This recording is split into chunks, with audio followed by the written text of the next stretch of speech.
Welcome, Gemini. This is Eleanor with Peaches by Starlight Tarot, here with your October 2022 tarot reading. Let's just jump right in with your major themes for the month. You have the Ten of Hearts with the Pine Tree. So you're gaining a clearer perspective on the long-term effects and the outcome of the challenges that you're going through. I feel like you have been going through a lot here in September. So you're taking the high road straight towards your happiness.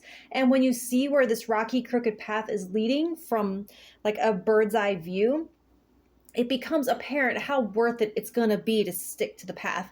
And you're guided by love and motivated by love and surrounded by love. It's awesome.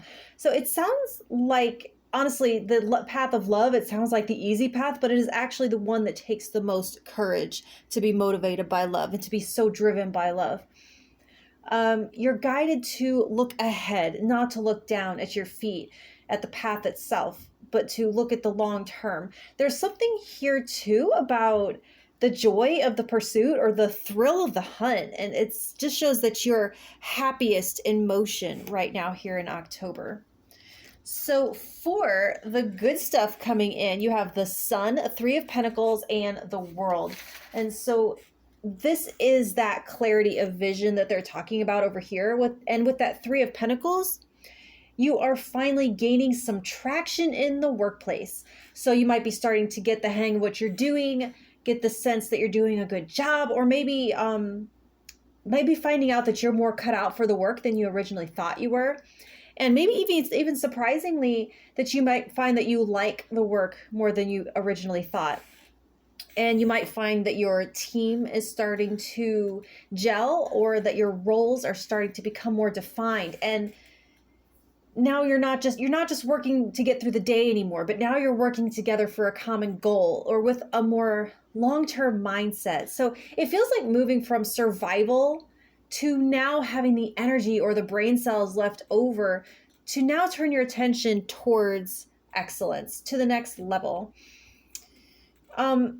Maybe not getting there here exactly, but that rocky beginning phase might be successfully drawing to a close. So it feels like remember the original Mario, if you're old enough, the old Mario entering that first castle, and you get your little firework display, and now it's on to level 2. So in October, you're looking at that level 2, and how's that going to look? Hopefully I didn't shift that too much. Okay, so what that's going to look like, being able to finally strategize a little bit, to like get out of this, I can only think right now like this one step ahead, but actually being able to see a few steps ahead and plan out a little bit and not be so up against the wall moment to moment. And so you're seeing the progression towards the final completion point. And when you get there, it's going to be more than a professional accomplishment. With that Ten of Hearts and that World card, it's going to be you're going to be able to feel proud of your achievement on all levels, the spiritual, the emotional, the financial. It's going to be a job well done all around that you can take credit for on multiple levels. And so for the tough stuff, you have the Eight of Swords, the Moon, and the Four of Cups. You may face some challenges to your self-confidence or your belief in what is possible. I actually, luckily, don't see any external forces working against you or conspiring against you at all here, to be honest. I just see your worst enemy in October could just be yourself. Limiting beliefs, negative self-talk, discomfort in the unknown, or shying away from facing a fear, or it might be just something that's in your shadow, unhealed, that's causing the occasional speed bump or minor conflict. And so this might sound strange here with the Eight of Swords and the Four of Cups. I feel like you almost don't want it to work out because you were so sure in the beginning that it couldn't and that it would be too much for you. So if you do overcome, it's almost like you'd be more irritated by having been wrong than proud of the accomplishment. Like, does that make any sense? I feel like only a Gemini would get that. But like when someone says, see, I told you could do it, or I knew you'd come around, and you're like, you know what? F you. Or like how mad it makes you when someone tells you to do something that you were about to do anyways, and now you don't want to do it. That's what I'm talking about. So like there's a shame haze around the self-doubt, making it worse. It's like, you're like, it's not that I thought I couldn't do it. I just didn't want to. But I did, and now I'm mad because I succeeded, because that makes you wrong. As far as problems to have, I feel like it could be worse. So that's what you're dealing with as far as challenges.